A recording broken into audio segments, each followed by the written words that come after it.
Il est 23h à Abidjan, madame, monsieur, bonsoir. Tout de suite, les titres de votre édition.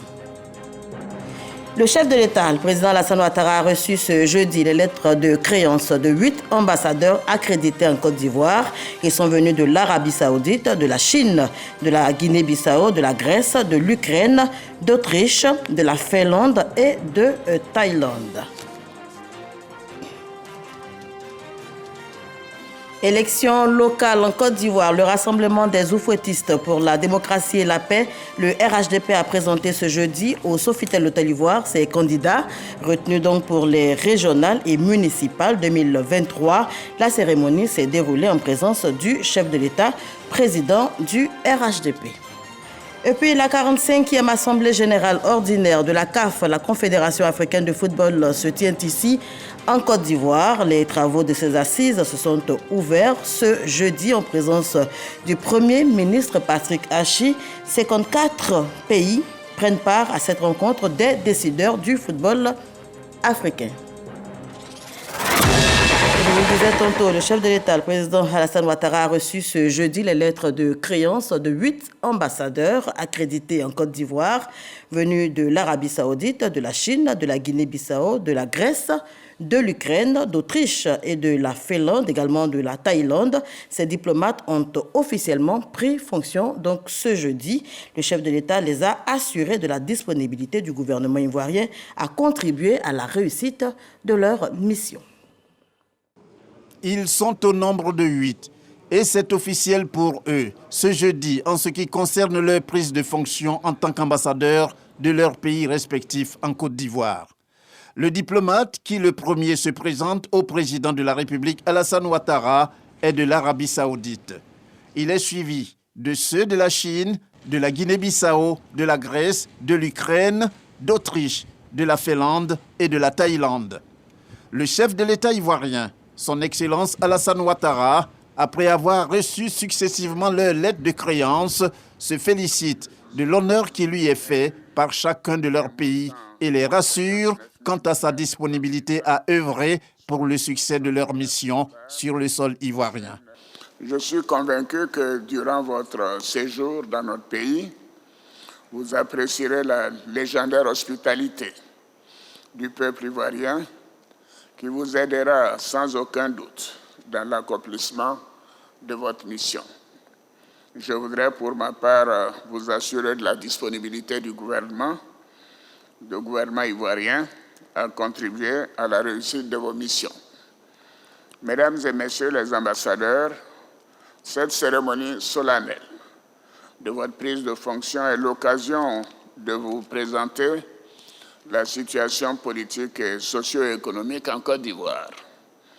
Sur le plan politique, j'ai le plaisir de vous dire que les élections locales, c'est-à-dire municipales et régionales, sont prévues pour le 2 septembre 2023.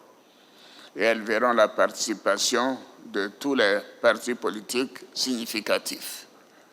Au niveau économique, la Côte d'Ivoire a maintenu sa dynamique de croissance avec un taux de croissance de 6,7% en 2022 et une projection faite par nous-mêmes et le Fonds monétaire international de 7% par an en moyenne pour la période 2023-2025, en dépit des effets négatifs de la pandémie de Covid-19 et la guerre en Ukraine. Dans le cadre de la politique de transformation structurelle, le gouvernement s'est résolument engagé dans la transformation locale des produits agricoles tels que le cacao et l'anacarde, en vue de donner plus de valeur ajoutée à ces produits et créer plus d'emplois, notamment pour les jeunes et les femmes. Je voudrais à cet égard inviter les investisseurs de vos pays respectifs à saisir les opportunités pour la mise en œuvre des projets d'investissement. Mesdames et messieurs les ambassadeurs, pour terminer, je voudrais vous réitérer mes chaleureuses félicitations pour votre désignation et je vous prie de transmettre à vos chefs d'État et souverains respectifs mes cordiales salutations de même que mes vœux de santé, de paix et de progrès pour vos pays. Je souhaite plein succès à chacune et à chacun de vous dans l'accomplissement de vos missions et je vous dis bon séjour en Côte d'Ivoire. En s'exprimant au nom de leur pays d'origine, ces diplomates disent être déterminés à contribuer à la promotion et au raffermissement de la coopération bilatérale. Les relations entre la Côte d'Ivoire et l'Arabie saoudite sont des relations très fortes et très profondes. Et je m'engage personnellement ici à œuvrer au développement de ces relations. En tant que nouvel ambassadeur, je ne ménagerai aucun effort pour remplir ma mission, c'est à la lumière des consensus conclus entre les deux chefs d'État et sur le nouveau point de départ marqué par le 40e anniversaire de l'établissement des relations diplomatiques entre les deux pays. J'ai la responsabilité ensuite de relancer les relations d'amitié et de fraternité entre les deux pays. La Grèce et la Côte d'Ivoire ont eu des liens, il y a eu des liens entre les deux peuples importants, notamment dans des domaines philanthropiques. Je suis particulièrement content qu'on puisse renforcer ces liens-là. Je suis fort déterminé de tout mettre en œuvre pour intensifier d'une manière significative, je souligne, la coopération et le partenariat entre l'Ukraine et la République de Côte d'Ivoire, deux pays amis. Il y a déjà plusieurs entreprises autrichiennes qui sont actives en Côte d'Ivoire avec des investissements. Je vais faire tous mes efforts pour promouvoir ce développement et au bénéfice mutuel. Ici à la Côte d'Ivoire, notre premier but, c'est vraiment justement renforcer les relations économiques, commerciales entre la Finlande et la Côte d'Ivoire. Sous mon leadership, je souhaite bien entendu renforcer ces coopérations-là dans le sens d'aider la population ivoirienne, le peuple ivoirien dans plusieurs domaines, notamment la coopération dans la formation. Et comme le veut la tradition en pareille circonstance, c'est avec toute l'attention à leur égard et les honneurs dus à leur rang que ces diplomates reçoivent leur accueil au palais présidentiel à l'entame de leur mission en Côte d'Ivoire. Et on reste au palais de la République où le chef de l'État a également accordé hier une audience au vice-premier ministre, ministre des Affaires étrangères de la République démocratique du Congo. Christophe Lutundula Apala était porteur d'un message de son gouvernement au président de la République et c'est avec Viviane Aïmen qu'on en parle. La 9e édition des Jeux de la francophonie se tiendra à Kinshasa du 28 juillet au 6 août prochain. Ce mercredi, le vice-premier ministre et ministre des Affaires étrangères de la République démocratique du Congo, Christophe Lutundula Apala, est venu porter au président de la République Alassane Ouattara l'invitation de son gouvernement. Les 8e Jeux de la francophonie s'étaient déroulés ici à Abidjan du 21 au 30 juillet 2017. Élections locales en Côte d'Ivoire, je vous en parlais en titre, le rassemblement des oufouettistes pour la démocratie et la paix, le RHDP a présenté ce jeudi, vous le voyez sur ces images, au Sofitel Hôtel Ivoire, ses candidats retenus donc pour les régionales et les municipales. La cérémonie s'est déroulée en présence du chef de l'État, le président Alassane Ouattara, président également du RHDP. Je vous propose d'écouter un extrait de son intervention. Maintenant que les têtes de liste ont été désignées, il faut passer à la vitesse supérieure, c'est-à-dire la composition des listes. Et sur cela, je demande également au directoire de regarder de manière très précise pour que nous soyons conformes aux lois de notre pays. C'est ce gouvernement, ce parti, qui a décidé que les femmes doivent représenter au moins 30%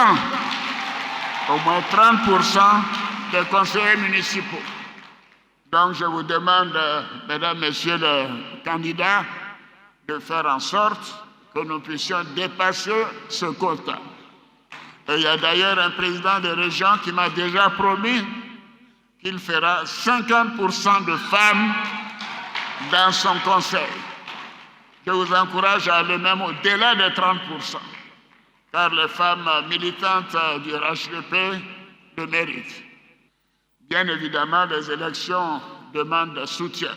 Et donc, le parti apportera sa contribution à chacune et chacun d'entre vous. Et cela est tout à fait normal.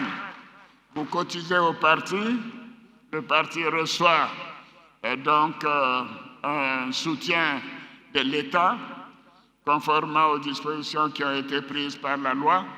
C'est 1 millième de recettes fiscales.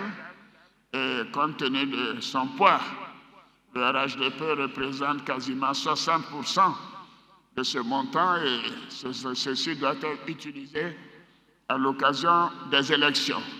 Nous devons faire en sorte que la discipline soit vraiment le mot d'ordre pour chacun des candidats et chacun des militants et que nous serons véritablement intraitables concernant les candidatures indépendantes.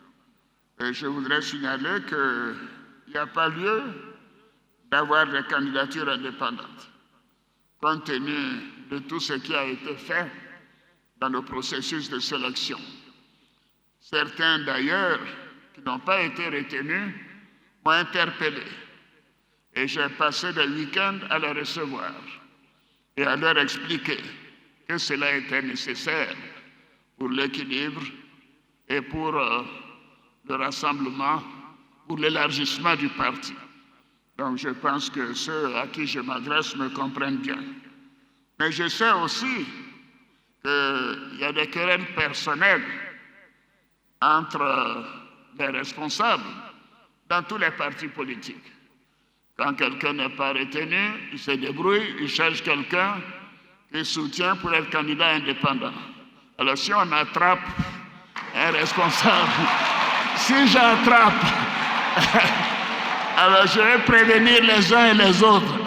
Si j'attrape des gens qui manipulent les militants pour être des candidats indépendants, ce n'est pas seulement le candidat indépendant qui aura affaire à moi, mais c'est les manipulateurs qui auront également affaire à moi. À bon entendeur, salut! J'aimerais, pour terminer, adresser mes félicitations aux candidats et candidates tête de liste. Je dois dire que je regrette beaucoup qu'il n'y ait pas beaucoup de femmes candidates tête de liste. Cela doit être corrigé pour les prochaines échéances. C'est bien d'avoir 30% des femmes dans la composition du Conseil, mais nous devons essayer d'avoir encore plus de femmes comme candidates tête de liste. Voilà, elles sont donc connues désormais, ces têtes de liste officiellement présentées donc ce jeudi, les candidats retenus qui auront tout le soutien du parti, vous l'avez entendu tout à l'heure, même celui des candidats non retenus, parce que ce qui prime, comme nous le dit ce reportage d'Alexis Ouedraogo, c'est l'intérêt collectif. Ce jeudi, à la patinoire du Sofitel Hôtel-Ivoire d'Abidjan, le rassemblement des oufouettistes pour la démocratie et la paix présente ses candidats retenus pour les élections régionales et municipales 2023. Ce rendez-vous en présence du chef de l'État, Alassane Ouattara, par ailleurs président du parti, rassemble aussi les candidats non retenus pour les scrutins. Je n'ai pas été retenu, mais je respecte la décision du parti. J'ai confiance au président de la République qui est un homme de vision. Et nous travaillons tous pour que toutes les listes au 2 septembre puissent être victorieuses. Certes, la population est derrière moi, mais je m'aligne au dit du patron. Ce que le patron décide, c'est sûr, c'est ce qu'on suit. Nous sommes sur le terrain, nous avons du potentiel, mais nous sommes respectueux également de la discipline du parti. Et nous nous en remettons également à la volonté du premier des nôtres, qui est le président de la République. Et nous sommes là et nous sommes à sa disposition pour la marche du parti. C'est vrai que chacun aspire notamment à participer au développement de sa commune, mais le parti, il y a quand même des décisions à prendre. Une fois que les décisions sont prises, c'est à nous, militants disciplinés, c'est à nous de respecter les décisions notamment du président du parti. Passer l'intérêt collectif au-dessus des intérêts personnels dans le respect de la discipline du parti. À ce jour, des militants du parti manifestent des velléités de candidature indépendante face aux candidats désignés par le parti. Nous continuons de tendre la main aux uns et aux autres en espérant que la raison finira par l'emporter sur les émotions. Le 2 septembre prochain, le RHDP entend célébrer sa razzia sur le terrain. Et on change complètement de sujet à présent. La 45e Assemblée générale ordinaire de la CAF, la Confédération africaine de football, se tient ici même en Côte d'Ivoire. Les travaux de ces assises se sont ouverts donc ce jeudi. C'était en présence du Premier ministre Patrick Achi. 54 pays prennent part à cette rencontre des décideurs du football africain. Sylvestre Esso de RTI Sport nous en dit davantage. Le président de la FIFA, Gianni Infantino, aux côtés des décideurs du football africain, pour les assises de la 45e Assemblée générale ordinaire de la CAF, qui se déroule en Côte d'Ivoire, hôte de la CAN 2023. Je suis heureux d'être dans ce magnifique pays, je me sens chez moi. Donc bienvenue chez moi, bienvenue dans mon pays en Côte d'Ivoire, bienvenue dans mon continent en Afrique. C'est un honneur, c'est un plaisir, je me régale d'être ici, c'est un magnifique pays. Les travaux de ces assises ont démarré par le mot de bienvenue du Premier ministre ivoirien, Patrick Achi. En cette occasion, vous vous en doutez, c'est toute la Côte d'Ivoire qui vous accueille.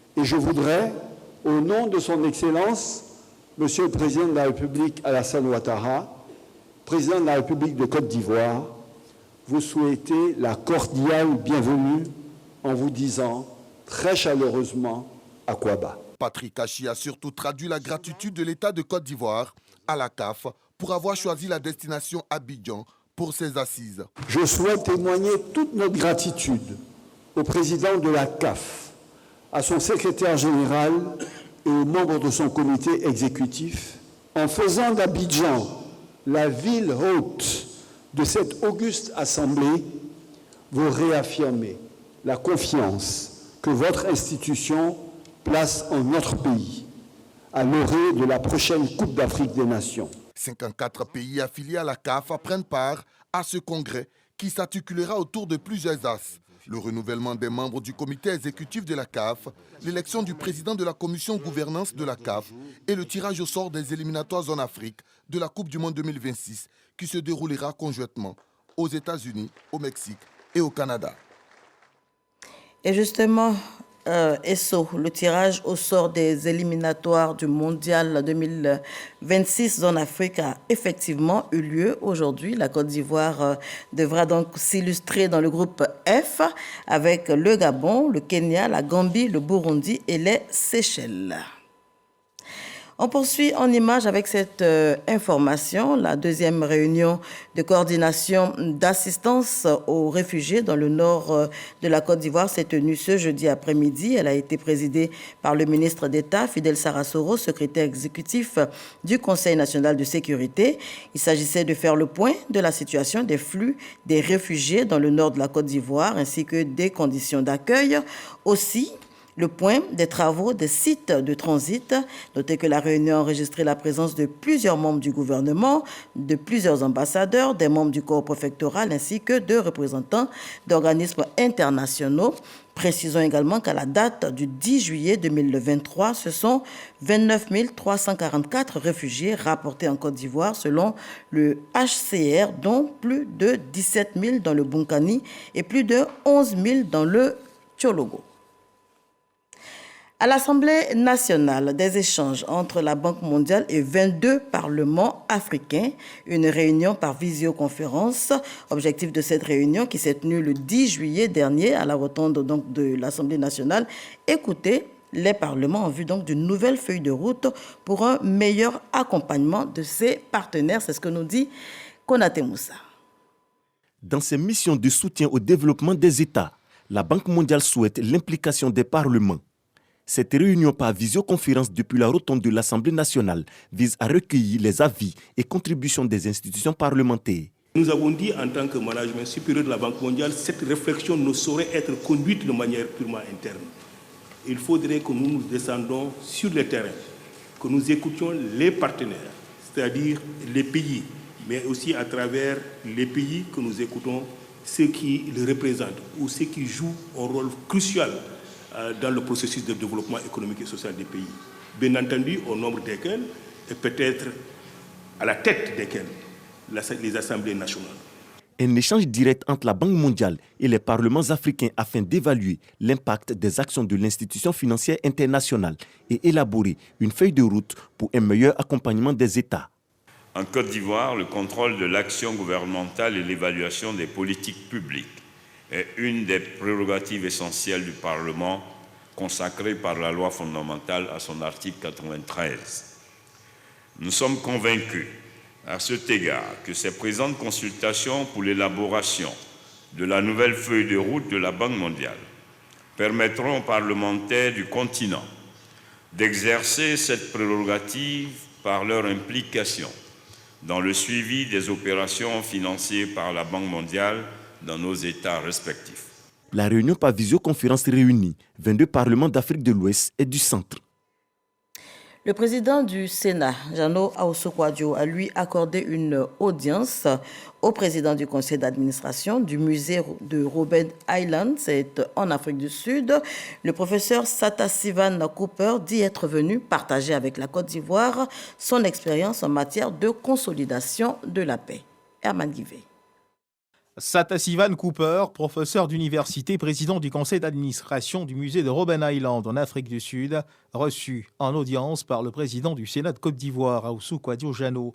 L'hôte du ministère de la Réconciliation nationale est venu échanger avec le président du Sénat sur des questions en rapport avec la paix et la réconciliation. À ses côtés, le ministre de la Réconciliation nationale, Kouadio Konan-Bertin.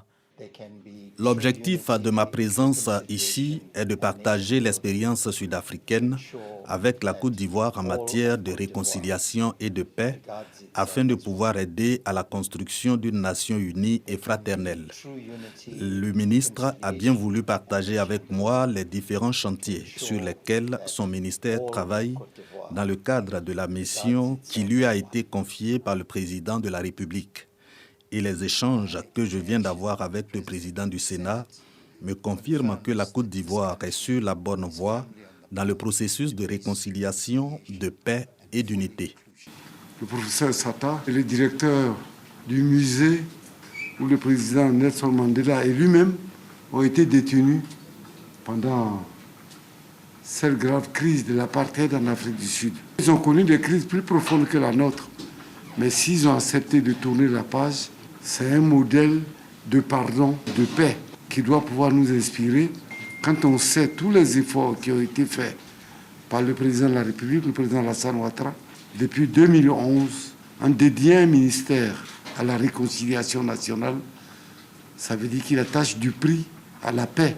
Bientôt, le 15 novembre 2023, nous allons nous retrouver pour célébrer la paix. Et je crois que notre invité pourra être avec nous pour que nous chantons l'hymne de la paix, qui est l'hymne de la joie.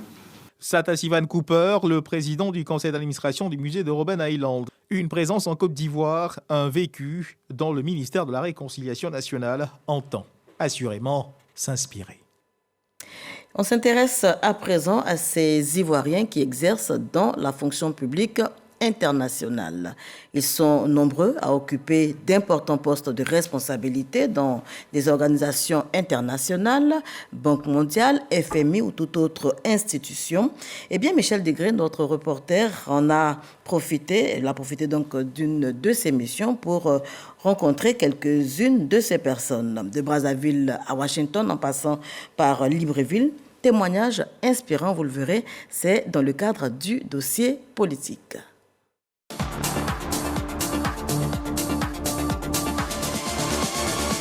Ma responsabilité principale, en fait, c'est de mettre en œuvre les programmes tels que définis dans le cadre du partenariat pays entre la Banque mondiale et le Congo. Le Gabon et le FMI ont ensemble un programme économique et financier de 500 millions de dollars. Mon rôle, c'est de suivre au jour le jour la mise en œuvre de ce programme. J'ai couvert beaucoup de continents, de l'Asie aux Caraïbes, Ils sont de plus en plus nombreux les Ivoiriens qui exercent dans la fonction publique internationale.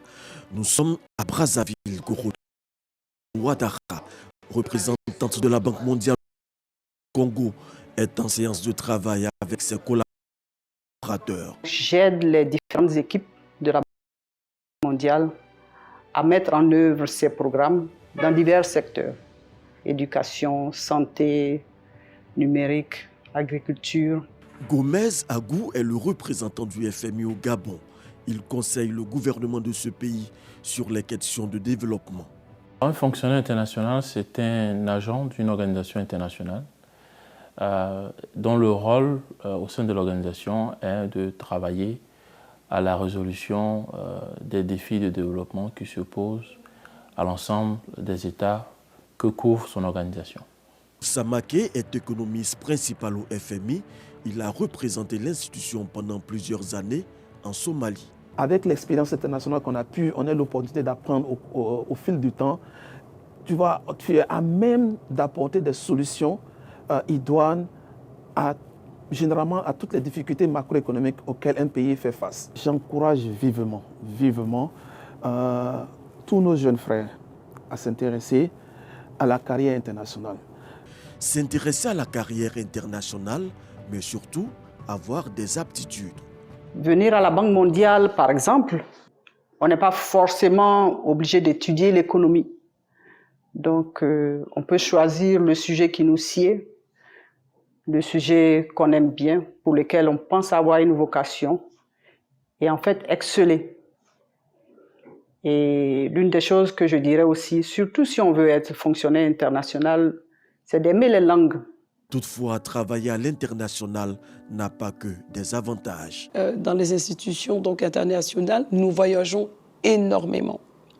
Et donc cela a évidemment un impact sur nos vies, parce qu'à chaque fois, il faut faire des choix. Parce que ces choix-là ont un impact, comme je disais, donc sur soit notre profession, notre carrière, soit sur notre famille. Se donner les moyens pour arriver au sommet, mais surtout offrir l'opportunité à d'autres Ivoiriens d'accéder à la fonction publique internationale.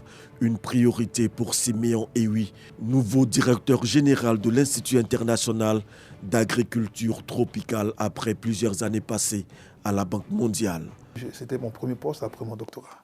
Aujourd'hui, je repars dans cet institut comme directeur général.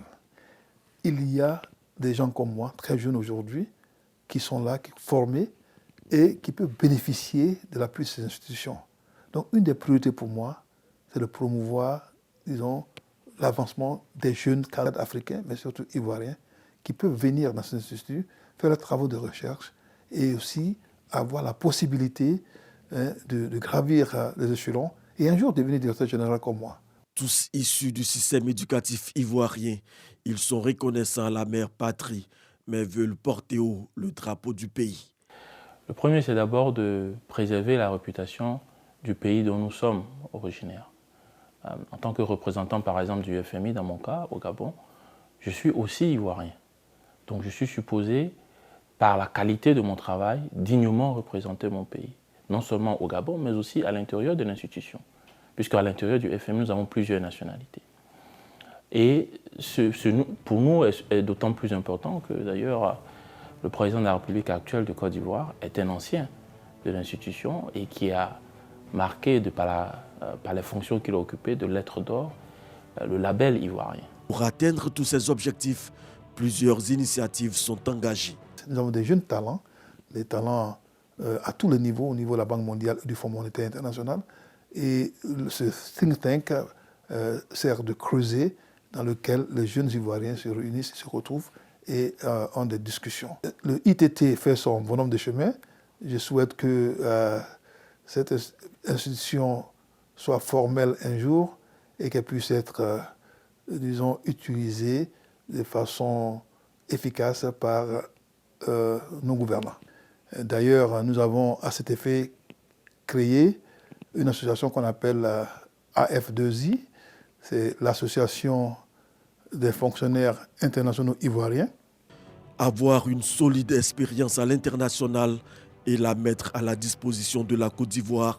C'est le challenge que veulent relever les fonctionnaires internationaux ivoiriens. Voilà, fonction publique internationale, les Ivoiriens marquent des points. Un dossier signé Michel Digré. De la joie, beaucoup de joie dans plusieurs cœurs ce soir. Les résultats de fin de formation des auditrices des institutions de formation et d'éducation féminine au plan national sont connus. Ils ont été proclamés ce jeudi. 93,66%, c'est le taux de réussite enregistré cette année. Résultat satisfaisant, on peut le dire. Laetitia Kwasi, Didier Nguessan. 93,66%. C'est le taux de réussite nationale de l'examen de fin de formation des auditrices des institutions de formation et d'éducation féminine IFEF pour la session 2023. L'annonce est faite par la directrice de la formation. Les candidats ont composé dans les matières suivantes: la couture, la pâtisserie, l'hygiène générale, l'hygiène alimentaire, la puériculture, l'économie domestique et l'éducation civique et morale. Sur un total de 1001 candidats enregistrés, 979 ont effectivement pris part aux compositions. 917 sont déclarés admis. Ce taux de réussite satisfaisant dépasse l'indicateur prévu qui est de 87%. Les résultats sont disponibles à la direction de la formation et dans tous les centres d'examen à l'intérieur du pays. Et c'est sur cette bonne note que prend fin ce journal. Merci de l'avoir suivi.